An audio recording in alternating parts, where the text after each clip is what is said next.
Merhabalar.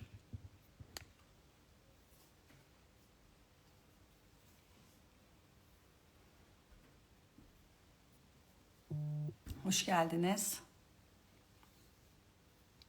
Yazıları okuyabiliyorum. Merhabalar. Bugün panik atak ve uyku sorunlarında nefesinizin etkilerinin tecrübeyle sabit kısımlarını Aynur Hanım anlatacak size. Ben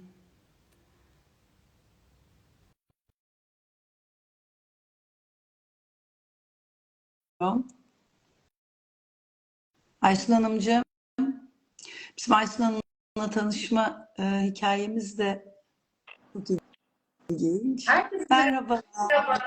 Evet, fiilen böyle yüz yüze de Evet, görüşmek nasip oldu. Çok mutlu oldum. evet.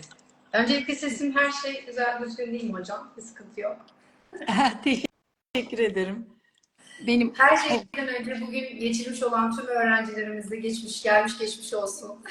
İnşallah tüm bir yılın emeklerinin sonuçlarının karşılığını alırlar. Güzel bir sınav vardı bugün karşılarında ve inşallah tüm emeklerin karşılığını alırlar. Peki, gelelim bana. evet. Siz Bir tanıtın milyon, isterseniz kendinizi. Nasıl oldu tanışmamız? evet. Öncelikle Mutluluğum. oradan gireceğim zaten. Bilimin yolunda ilerleyen ve onun dışı ile aydınlatma, ruhları aydınlatma sürecinde çok kıymetli bir dostum var. Gamze. Bir kez daha teşekkür ediyorum ona. Sizi benimle tanıştırdığı için. Çünkü meslektaşım kendisi aynı zamanda. Ve panik atak, aynı zamanda anksiyete. Aynı zamanda uyku problemleri yaşayan, ağırlık olarak vaka süreçlerinde ağırlık olarak bunlarla çalışmaktayım. Ve bu yolculuğa onun vasıtasıyla sizi önerdi. Ya hani bir de böyle bir cihazın olduğu, her şeyi kendisinden öğrendik sizin vasıtanızla. Takip aldım sizi 1,5 yıldır. Ve 1,5 yılın sonunda son özellikle bir yıllık sürecin içerisinde bir takım kendi deneyimlerimi paylaşmak üzere size ulaştım. İyi ki varsınız. Çoğalarak, artarak devam etsin yolculuğumuz. Aynen. Hep birlikte daha iyi, daha güzel, nefesinin kıymetini bilen, nefesine teşekkür eden, iyilik odaklı yaşayan insanların çoğalmasına vesile olsun. Özellikle Bu küçük hareketimiz. de sizin özellikle de küçük altın videonuzu kesinlikle ders niteliğinde olduğunu düşünüyorum. Hazır bu vesileyle de o videoları lütfen izlesinler Evet, kıymetli YouTube kanalıma takipçilerimiz. üye olmayanlar YouTube kanalında aslında sırayla videoları izleseler hayatında hani sıkıldıkça izledikçe başka açılımlar, çünkü her birinde başka bir açısı aklıma gelip başka bir bilgiyi aktarıyorum. Ben kendim dahi mesela unuttuğum bir şeyleri geçen de bir videoyu burada ne konuşmuşum diye düşünürken osteopat arkadaşımın yeni kongrede anlattığı bilgileri aktarmışım o videoda, hareketler videosunda.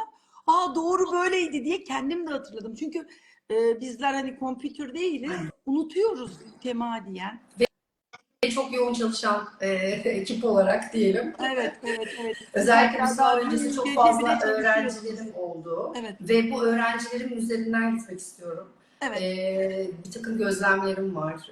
Yeni nesil özellikle cep telefonları, oyunlar, tabletler vesaire bunlara çok ağırlıklı gittikleri için bekleme salonunda bir öğrencime sınav öncesi stres için geldi bana. Bir öğrencimde, hatta birkaç öğrencimde gözlemlediğim ellerinde telefon, ya işte oyun oynuyorlar ya işte vesaire falan. Nefes almadıklarını bile fark ettim açıkçası. Ve bu çok kıymetli bir şey.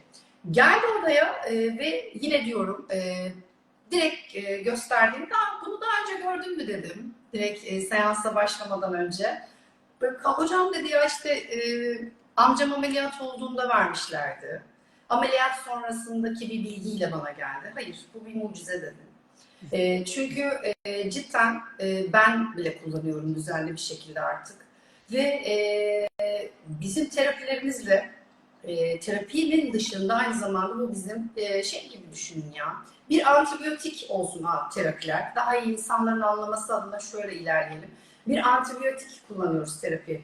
Bir antibiyotik olarak görsünler ve nasıl ki probiyotik desteği alınıyorsa bunu da bir probiyotik olarak görmelerini istiyorum. Mucizevi bir şey.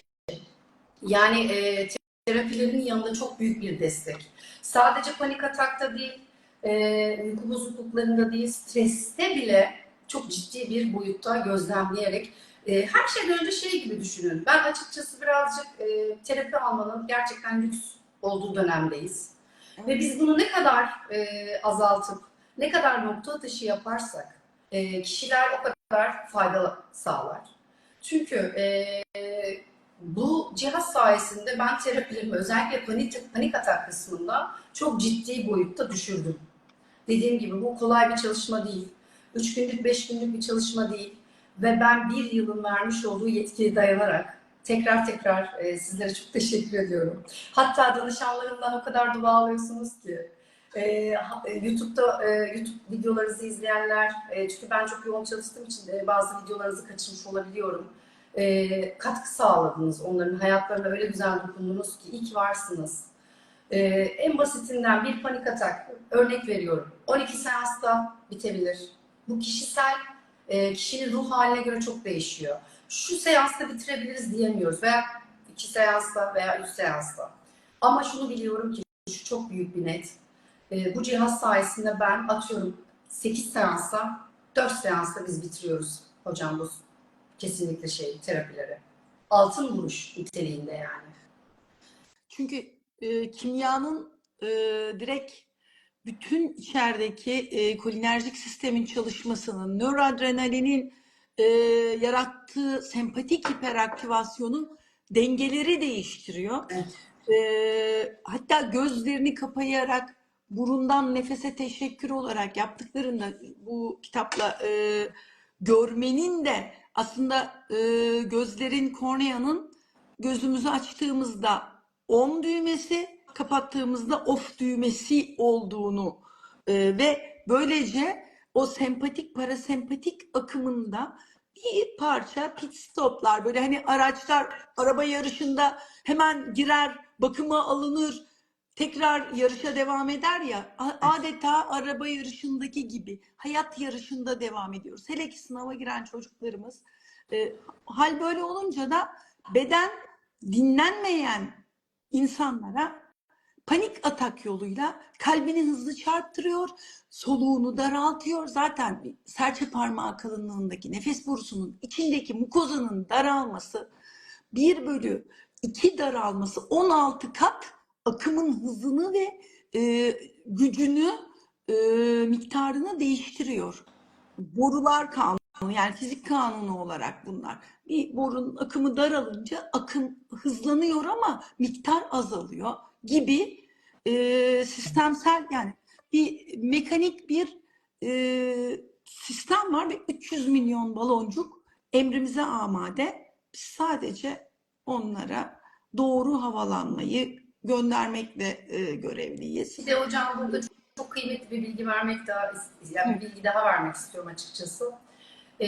Panik atak, işte efendime söyleyeyim, uyku problemleri. Ben şunu deneyimlerim sonucunda şuna da vardım. Alfa ve teta'dayken kullanılırsa çok daha kıymetli olur. Evet. Yani ilk uyandığımız 1 saat bizim zihnimizin, beynimizin alfa kısmı. Uyumadan önceki yine 1 saatimiz beynimizin teta kısmı. O yüzden teta'da ve alfadayken kesinlikle kullanılması gerektiğini öneriyorum ben. Nacizane dediğim gibi 1 yıllık tecrübemden. Bu deneyimi elde ettim açıkçası. Beta'dayken de aslında hani o panik atağın geldiğinde de daha etkin bir şekilde burun nefesleri. Burundan alıp burundan mırıltıyla vermek. Artık işte kendince mesela işte atıyorum Müslüman olan birisi bir dua okuması ya da mantraları olan işte bu yogik hani mantraları söyleyen kişinin gibi söylemesi, alıp göbeğinin yükseldiğini hissedip Taksit taksit diyorum, memur nefes verişi, böyle taksit taksit nefes vermesi. O zaman 8 tane sinüs var. İşte maksillerimiz, frontalimiz, etmoidimiz, sfenoidlerimiz falan. Bu sinüslerin içindeki silyalı epitelin nitrik oksit salınımıyla işte bizim kolinerjik sistemi daha aktive etmesi, asetilkolin, nitrik oksit salınımını arttırmasıyla kimyamızda kolinerjik etkileri de, hele ki gözleri de kapattıysak direkt aldık. Yani betada da alfayı yaratmak için kimyayı değiştirmek şey gibi bu. Çorbanın tuzu eksik, biraz tuz koyayım. Aynen öyle. Biraz baharat koyayım. Şimdi çorbanın içinde bir kaşık tarhana koymuşsun. Yağ yok, tuz yok, baharat yok. Hiçbir sos koymamışsın. Ne sarımsak, ne yoğurt, ne böyle bir başka sebze. Sen bir kaşık tarhanayla biraz yavan bir çorba içersin. Hani vitaminlere, minerallere inanmayanlara da ben bunu diyorum. Şimdi duru suya bir çay kaşığıyla tarhana koyarak çorba yapmakla şöyle bir kemikli, ilikli kemik suyunun içine 5 kaşık yemek kaşığıyla tarhanayı koyup, işte nohutunu koyup, börülcesini koyup, işte kuru biberini atıp, biraz üstüne tereyağı yakarak, çeşit çeşit işte 12 çeşit baharat atarak yaptığınız çorba aynı olabilir mi? Mümkün değil. Bu kimyayı da en güçlü olarak ışıkla temasımız, toprakla temasımız, nefesi bedenimize şifa haline getirişimiz ve tabii ki illa suyu çok önemsiyorum bir de. Çünkü o damarlarımızı boru gibi düşünürsek, borunun içindeki akış ve o çorbanın akışı, kimyanın akışı dişimizden tırnağımıza kadar su varlığında daha etkin, daha akışta olacak. Hani akışta olayım ama yarım litre su içmiyorum. Nereye akacağım? Akmıyorum. Terapilerde Yani bile hocam, terapilerde bile suyun önemi, nefesin önemi çok kıymetli. akayım ama akmıyorum yani. O iki birleşen muhteşem. Şifa olsun. Demişken içeyim bari.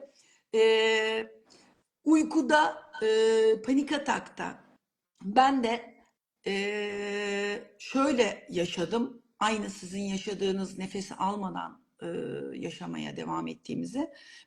Son 1,5 yıldır emekliliğimden önce palyatif bakım merkezindeydim. Palyatif bakım merkezi hastanede tedavi olarak yapılabilecek şeylerin sonlandığı, yani psikolog arkadaşlarımız da orada birlikte çalışıyorduk.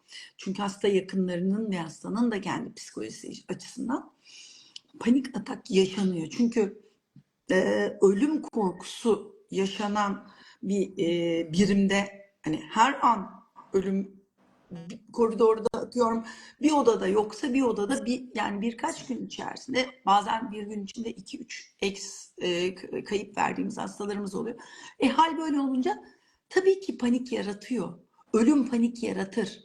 Ölüm korkusu zaten. Ama nefes varsa ölüm yok. Ben bütün hasta takip ettiğim kişilerde dahi şu topları yaptırırken şunu hep vurguladım. Bak, sokaklarda kendini zehirleyen, nefesinin hiç farkında olmayan insanlar var. Ve sen sakince burnundan nefesi aldığında rahatlayacaksın. Elimi tutup sakince gözlerini kapatıp en mutlu olduğu yerde olduğunu imgelemesini, imge terapi ile birleştiriyordum. Güven kısmı. Ondan sonra tabii ki elimi tuttuğunda oradayım ve ona yardım edeceğim duygusunu yaşaması. Böylece bu kaygıdan uzaklaşmasını sağlıyordu. Böylece de panik atağı, nefes varsa, yani çünkü panik atağın şu hızlı ve kesik ağızdan nefesleri, yani şuradan nefes borusundan balonların açılımı olmuyor. Stres ne yapar videosunda anlattığım durum oluyor. Yani hastanenin dış kapısına geliyorsunuz ama içeriye giremiyorsunuz çünkü kapı kapalı. Açamıyorsunuz Aynen kapıyı. öyle. Geldi, Çok güzel bir tablo. sizden yardım alacak ama kapı kapalı. Gelemiyor Aysun Hanım'ın yanına, ulaşamıyor. Yani sen ulaşamadığın hiçbir şeyle kaderini değiştiremezsin. Ve burnunun ucunda kaderini değiştirecek gözlerini kapatıp alabildiğin kadar, bekleyebildiğin kadar havalanan balonların kadar, Çok güzel. yani bu kadar kolay şişmiyor tabii akciğer. Biraz daha zor havalanıyor. Ama kim ne kadar havalandırırsa da o kadar. Işığım birazcık intihar edesi geldi de böyle tutuyorum onu. Velhasıl bu şekilde panik atakta sakince almaları kendilerinin değişen kimyaları zaten beta'dan alfaya geçmelerini sağlayacak. Alfaya geçtikten sonra da sakince burnundan boşu. Bir de şu çok yapılan hata, Evet. sizin takipçileriniz de bu videoda şu değil. Burundan boşaltıyoruz. Boşaltmadan herhangi bir şeyi dolduramayız. İçi dolu olan hiçbir şeyi tekrar doldurmak mümkün değil. Burundan sakince göbeğimizi sanki böyle karın duvarımıza yapışıyor gibi fınkırır gibi boşaltıyoruz. Süpersiniz hocam. Sizin süperliğiniz. Aslında aynayız. Hani böyle tanımlar yapıyoruz ya. Ay işte beni deli ediyor. Gıcık falan diyoruz ya. Kendimizi görüyoruz o insanda. İçlerindeki duygudan kaynaklanıyor. Kesinlikle Yani katılıyorum. Bizi bir şey zaten rahatsız ediyorsa bilin ki aslında onun eksikliği kendimizdeki bizi bir rahatsız ediyor. şeyi gösteriyor o kişi. O yüzden o kişiden rahatsız oluyoruz. Aynen. O yüzden herkes kendi frekansında titreşiyor ve frekans alanındakileri görüyor. Aynı şey gibi. Şimdi telefonlarımızın şu an yayınımızı izleyen takipçilerimize ulaştırabiliyoruz. Uçak moduna alırsak hiçbiri izleyemez.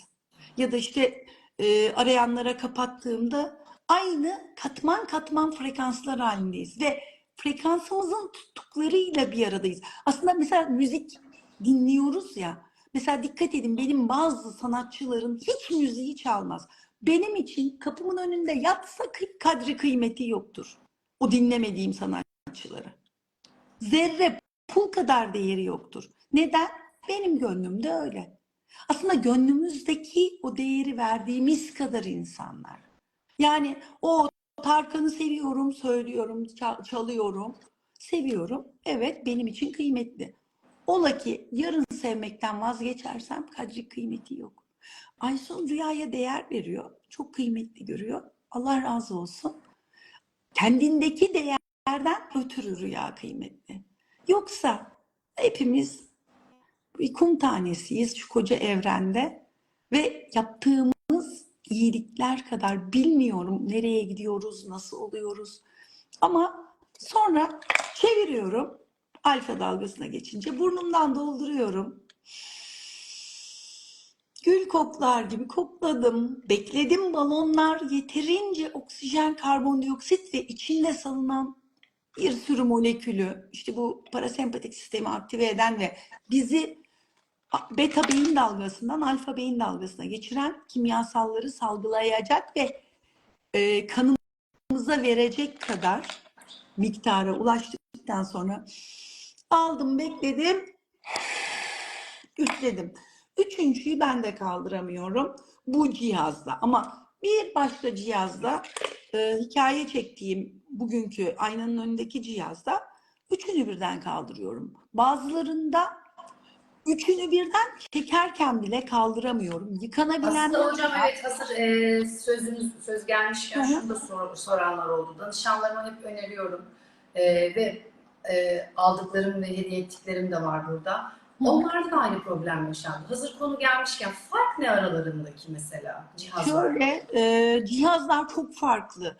Üreten kişilerden benim deneyimlediğim, yani herhalde 100'den fazla deneyimlemişimdir. İş yerimde, mesela iş yerimde bu cihaz mı bilmiyorum. kullanmakta olduğum cihaz 42-43 saniye havada tutuyordum. Bir pazartesi gittim. Hafta sonu eve getirip yıkamıştım. Yıkadıktan sonra da 42-43 saniye havada kaldı. Sonra bir gün başka bir pazartesi pat diye 12-13 saniyede bitiyor, toplar düşüyor. Ya plastiğin formasyonu değişiyor, Olabilir. ya yani o günlerde nefesim, ama diğer cihazlarda böyle bir fark olmadı. Yani çok kaygılanacak, sorun olacak bir şey yok. Topların dizilimi şöyle, mesela bu cihazda kırmızı, mavi, beyaz, Evet. ama yıkanmayan, şurası kapalı cihazlar var, şeffaf oluyor. Onlarda beyaz top ortada. Bazılarında beyaz top burada birinci sırada, kırmızı burada, mavi ortada, ama ağızlıkları farklı. Şunun gibi değil de daha böyle yuvarlakımsı. Hatta bana inşallah standart bir, hani şu şöyledir diyeceğim, kefil olabileceğim, dünyanın en büyük ventilatör setlerini üreten firmadan şu an bir ürün üretmeye üzerinde çalışıyorlar. O üretildiğinde inşallah bunun şurası şöyledir diyebileceğim. Çünkü istediğim birkaç numune göndermişlerdi. Onda mesela tamamen birkaç çeşidi çok farklıydı. Ben işte olmaması gerekenleri ya da hastalarımın nasıl daha iyi kullanabileceği, daha fayda sağlayacağını, özellikle mesela şimdi palyatifteki hastayı çalıştırdığımın çok daha kolay, işte atıyorum small ya da ne denir, light formu, hard formu olsun istiyorum. Light Kesinlikle. formuyla mesela çok solunum fonksiyonları düşük birisi yaptığında hemen kaldırabilsin ki mutlu olsun, motivasyonu artsın. Ama hard formunda, mesela hard'a ayarlanabilen formları olsun. Onda da sporcular mesela kaldırıp üçüncü topu havada tutup kaşını oynatan bir takipçim vardı. 50 kişi. Yani Evet. ben daha üçüncü topu havalandıramıyordum üflerken. Kadir Bey izliyorsa kulakları çınlasın. Bana video göndermiş. Kaldırıyor böyle, nefes alıyor, üflüyor, üç top havaya kalkıyor. Bir de kaşını indirip kalkıp hani ne haber? Hani benim çok, ve 8 günde koronayı neredeyse burnu sulanmadan atlattı. O yüzden topların yer değiştirmesi durumunda problem oluyor. Yani gelişinden, hatta bu konuda çok komik bir anım var. Eşiyle birlikte koronavirüs enfeksiyonu geçirirken liseden arkadaşım, Şerif'ciğim izliyorsan kulakların çınlasın. Gece çalışıyorlar, yıkayıp yatıyorlar. Toplar tabii böyle bir peçetenin üstüne Hocam çok kapatılmış. kısa burada soruları da bir yandan gözüm kaçtı. Bu sterilizasyon kısmı her gün mü yapılması gerekiyor? Bir Şöyle, onlar takipçimizden gelmiş koronavirüs soru. enfeksiyonu geçirdiği Hı hı. için enfeksiyonun sonlarına doğru tekrar bize bulaştırmasın diye. Eğer bir enfeksiyon geçirmiyorsak fincan gibi düşünün, bardak gibi düşünün. Hani mesela ben her defasında, her içişimden sonra bardak değiştirmiyorum.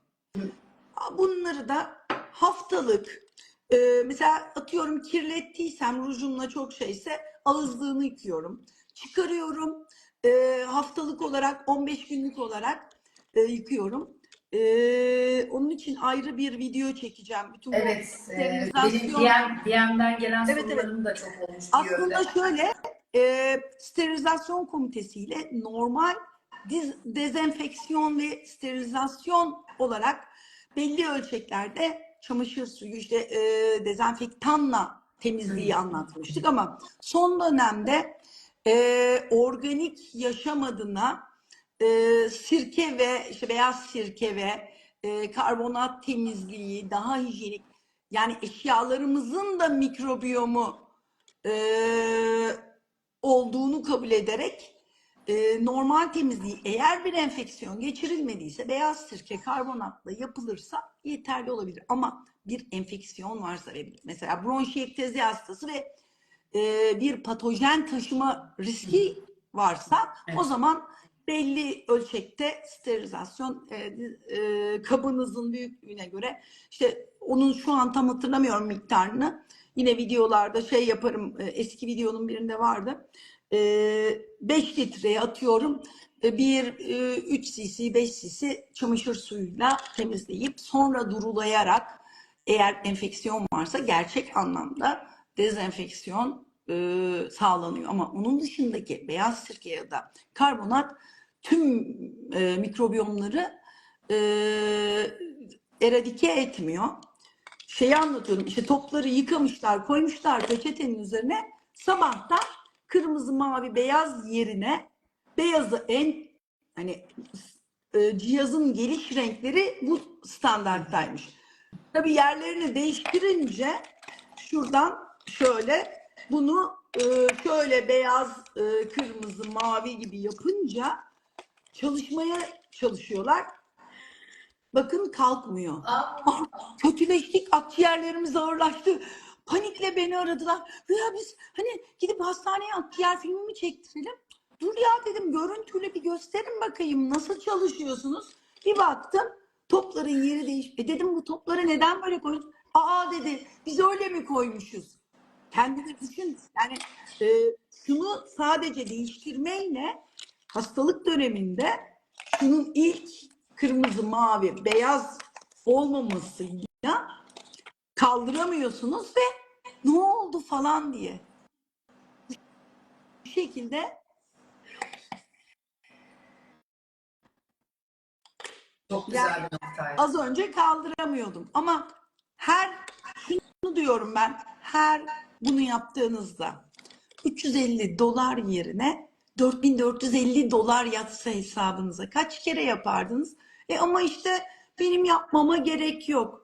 Sen uzaydan mı geldin? Robot musun sen? Senin akciğerin 300 milyon alveolden oluşmuyor mu? Bypass cerrahisi mi bekliyorsun? Bir ameliyat olmayı mı bekliyorsun? Kaburga kırığını mı bekliyorsun arkadaşım? Sokaklar özgürce sigara içen, özgürce işte atıyorum o enerji içeceklerini, asitli içecekleri, paketli gıdaları, en basitinden gofretleri yiyen insan doluyken, şu kadarcık bir şekerli, sağlıksız gıda bundan çok çok tehlikeliyken, olayın özü, zarar veremezsiniz bununla. İşte kalp krizi yapar mı? Patlar mı? Ya ne patlıyor? Yani bunu yapmasan da yaptın, pıt patlama potansiyeli olan bir akciğer yapısından bahsediyorum. Yani şu balonlar sizin balonlarınız ve siz şişirdiğinizi artık lütfen fark edin. Yani bu toplarla ya da toplarsız. Bu toplar nefes metre. O balonları ne kadar şişirme potansiyeliniz olduğunu ölçüyorsunuz. Yani bir ürününüz var, tartmadınız. Hani atıyorum işte kabuklu bademiniz kalsa, satıyor olsanız kaç kilo diye tartarsınız. İşte atıyorum evde bir kuru üzümünüz olsa, pazarlıyor olsanız tartarsınız.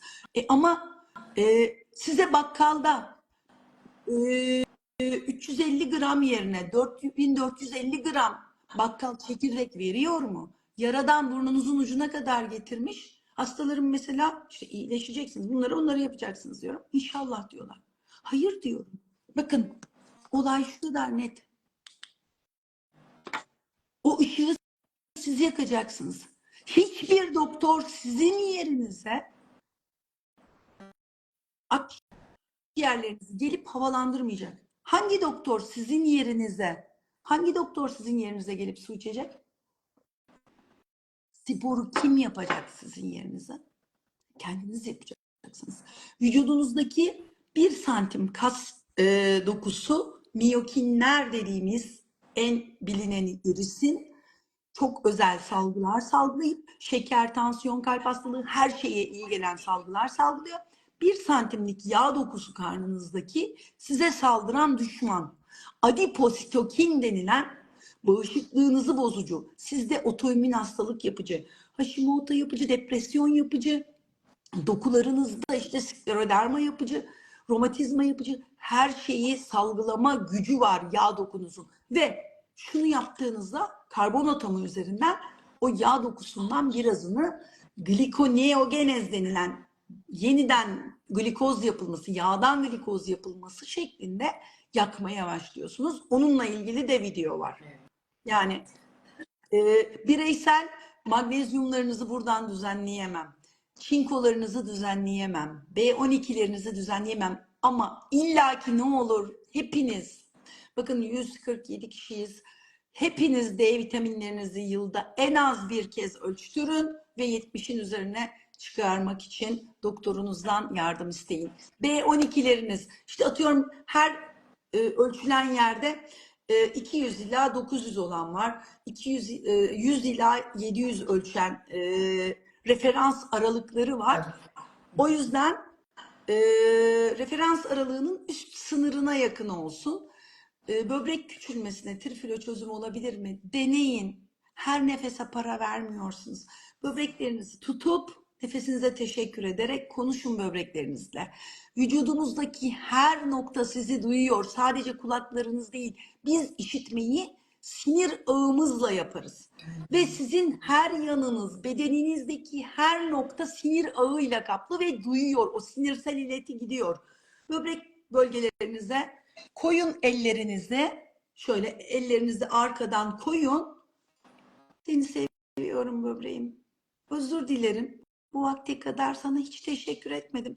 Oysa ki çişinizin rengini hiç planlayabildiniz mi? O sizin yerinize planlıyordu. Bir gün daha böbreğinize çişimi düzgün süzmüşsün diye teşekkür ettiniz mi? Etmediniz. Bundan sonra edin lütfen. Ve özür dilerim. Lütfen affet deyin. Teşekkür ederim yine de benim için süzdüğün, küçülsen de bana sinyal vermek için küçüldüğünü biliyorum. Sana çok teşekkür ediyorum. Hep bir başkalarından bekliyoruz değil mi hocam aslında? Evet evet. İşte beni anlamadı, beni hissetmedi, bana teşekkür etmedi veya takdir etmedi. Peki biz ne kadar kendimize teşekkür ediyoruz bu Hiç yolculukta? kalbim Ne kadar atıyor diye kendimizi teşekkür ettik mi? sarılmayı hep bir başkalarından bekliyoruz. Gerçekten biz en son ne zaman kendimize sarıldık? Ve ben bunu hep danışanlarıma söylüyorum. Bazen çok geç seanslar bitiyor gece yarılarında ve yattığımda şöyle bir sağ tarafıma yattığımda kendimi hissetmeye çalışıyorum. İyi ki varsın ya diyorum. İyi ki varım. Aynen Bedenime, öyle. ruhuma, her şeye teşekkür etmek. Biz önce kendimize değerli kılmalıyız ki o zaman bir başkaları da bize değer versin. Önce biz o kadar güçlü bir ilaç ki ve biz işte ben servisimdeki sorumlu hemşiremle her böyle servise gittiğimde hastalarıma bakmadan önce gel biraz oksijenimizi yükseltelim diye hep sarılırız. Yani bundan sonra daha da çok sarılacağız. Kevser İsmail, bronşektezi ameliyatı sonrası sol tüp yerinizdeki batmanın geçmesi için daha etkin nefes egzersizleri çalışmanız lazım. Çünkü orası kesildi ve dikildi. Biliyorum, acıdan, ağrıdan hastalarımız çalışamaz, çalışmak istemez. O yüzden kaburga kırıkları sonrasında akciğerde atelektezi dediğimiz sönme en sık komplikasyondur. Vücutta bir yerde ağrı varsa kişi o ağrıyan bölge hareket etmesin diye daha yüzeysel böyle nefes almaz ki o acıyan yeri sızlamasın diye. Oysa ki tam tersine doldurup oraya ağrıdığı için teşekkür etmesi gerekir. Çünkü bir kalp atımı kadar hayatı, o ağrı gelmeseydi belki koroner arter, bugün hatta post olarak stent takılmasını paylaştım. Bir kalp krizinin koroner arterin pıt deyip pıhtıyla tıkanması kadar hayatımız. Sol tüp yerinizin ağrıması size iyileşeceksin. Lütfen düzgünce çalış. Aç akciğerini. Evet, bronşektezik alan alındı ama kalan yerler sana hizmet etmek için, senin vücudunu havalandırmak için. Yani şu balonlar sizin ve siz şuranın ilerisine geçirmedikten sonra buradan geriye dönüyor. Buradan geriye dönüyor. Bu da en az 16 nefesle ancak balonların düzgün havalanmış haline. Bakın şu balonun içi buradan damarda şu eritrosit dediğimiz kan hücresine biniyor. Bununla gidecek, buradan ağrı kesiciler sentezlenecek. Önceki gün bir hastam eskiden Nurofen içiyordum dedi. Şimdi bunu içiyorum dedi. Bunu yapıyorum dedi. Aynı dedi Nurofen içmiş gibi oluyor dedi. Yapmadığınız topların bir etkisi olur mu? Sürmediğiniz kremin, yemediğiniz yemeğin, içmediğiniz suyun, yiyeceğin bir etkisi olmuyor arkadaşlar. Özellikle hocam süreklilik hali çok kıymetli burada. Onu da ben es geçmek istemiyorum açıkçası. Evet. Mesela hani şunlara söylüyorlar. Ya hocam vaktim yoktu, ben o gece yapamadım. Veya işte bu hafta 3 kere yapabildim. Çünkü geldiğinde de terapiye bunu anlıyorsunuz zaten. Ve düzenli bir biçimde bir ay, bakın bir ay, bak çok ciddiyim, bir ay kadar bir süreçte biz uykuyu düzene soktuk ya. Uyku ilacı alan bir danışanım. Muhteşem. Şimdi uyku ilacı satanlar, ağrı kesici satanlar, astım ilacı satanlar, depresyon ilacı satanlar, astım ilacı satanlar beni sever mi? Sevmesinler. Ama hocam Rabbim sevmesinler. sevsin. Sizler sevin, sağ olun. Ben her şeyin tesadüf olduğunu inanmıyorum. Tevafuktan ibarettir her şey. Zaten bizi bizim gibi gönüller takip etsin. Bizim Aynen. gibi gönüller Aynen öyle. Yeter. Süreyenlik dedin ya Aysun'cum. Şimdi evet, süremiz ben seansa geçeceğim için çok kısa hocam bir de DM'den birkaç sorum var. İzniniz olursa paylaşmak istiyorum. Ben bekliyorum. Özellikle çok sorulmuş. Çocuklarda kaç yaşında başlayabiliriz hocam? Bunu ısrarla soruyorlar. Şimdi şöyle, çocuk doktoru arkadaşım kooperasyonları yerinde olan, sakin, gül koklar gibi kokla, üfle diye. İnanın 2-3 yaşında bile yapan var. Benim akciğer kanseri ameliyatı yaptığım hastam, torunu dahil, çok o kadar iyi omuriliğinden fıtıktan ameliyat oldu. Ondan sonra da hemen kullanmaya başladı. Beyinden ameliyat olan hastam var. Hemen kullandırılmaya başlandı. Yani 2 yaşındaki çocuğa şeker veriyorlar ya, ondan korksunlar. Şunu böyle gül koklar gibi koklatıp üfletmekten korkmasınlar. Olay zaten sakin ve kibar olmak. Hani abartılı zorlamamak. Neyi abartılı ve zorlayarak yaparsan sana zarar verir. Yani çayı abartılı iç, zarar verir. Şekeri abartılı ye, 5 gramın üstüne çık, zarar verir. Dengeyi nerede kaçırırsan sana zarar verir. Sevgi bile böyledir. Hocam bir de hamilelerden gelmiş soru. 8 aylık hamileyim. Herhangi bir sıkıntı olur mu kullanmaya başlasam? Biliyorum videolarınızda çok anlattınız ama bizim millet olarak biz hap bilgileri çok seviyoruz hocam. Gebelerde geçen hafta da Müzeher doğurdu. İlk günden itibaren son güne kadar sakince, hep böyle çok güzel bir bayan, ara ara paylaşırım, belki yine gönderir videosunu. Burnundan boşaltıp yaptı. Bu geçen 10 kat şifa direkt bebeğe 10 kat gidiyor. Anne karnı şifası, hani Aynen. Anne karnı şifası ya, en hakiki anne karnı şifası. Gebeler 8 aylıkken sormadan ay ne yapayım şekerim bırakamadım deyip sigarayı içiyorlar. Yani ben 7 aylığa kadar bir tane yakıp atıyordum. Sonra bir şeye kızdım. Tamamen bıraktım o dönemde. 2 yaşına kadar da kullanmadım sigarayı. Hani anlatabiliyor muyum? Bırakmamış olsam doğuma kadar sigara içen gebe var mı? Var.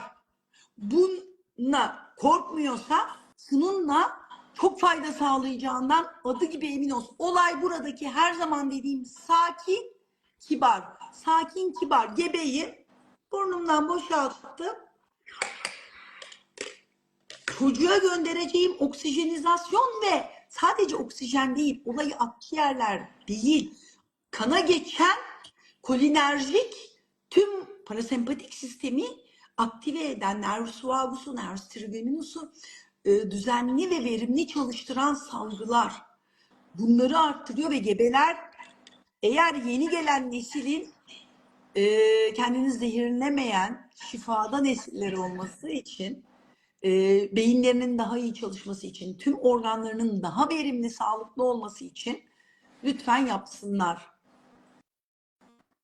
egzersizle birlikte Triflow mutlaka gebeler yapsınlar. Başka sorun var mı Delsin'cim? Senin seans. Yok hocam, şu an bu kadar ve ben kapanışı şu cümleyle yapmak isterim. Bir nefesle geldik, son nefesle de gideceğiz. O yüzden sizin de kitabınızın adı gibi nefesine sahip çık diyorum. Allah razı olsun diyorum. Kendinize çok dikkat mutlu edin. oldum. İnşallah Çok yine teşekkür ederim. yine böyle güzel, Hı hı. güncel haberlerle, Hı hı. yine böyle kıymetli bilgiler veririz. Yine böyle güzel, kıymetli şifalanmalarla size geri bildirim, geri dönüş yaparım inşallah. İnşallah. Yani şöyle bütün psikolog, şifaya gönül vermiş diyetisyen arkadaşlarımın herkesin hayatına dahil etmesi niyetiyle kitabı da yazdım. Bunu anlatıyorum. Ben üretmiyorum, ben satmıyorum. 18 yıldır. Şu kitabı da çok beğendim. İsmet Doğru diye bir dahiliye hastanemdeki dahiliye uzmanı arkadaşım, göz doktoru arkadaşı kuru gözden yola çıkarak kanımızın kimyasının değişimlerini anlatmış ve kuru gözde hipoksiyle yine oksijenizasyon, işte sempatik sistemin hiperaktivasyonu, bla bla, oradan gelen rahatlama sistemlerinin bozulması, stresler, yani sizin konularınızı yapıyor. O yüzden nefesinize sahip çıkın, şifanızı burnunuzun ucundan bedeninize akıtın diye söylüyoruz. Kendinize çok iyi bakın. İyi akşamlar diliyorum herkese. Hoşça Görüşmek kalın. üzere tekrardan hocam. İyi akşamlar.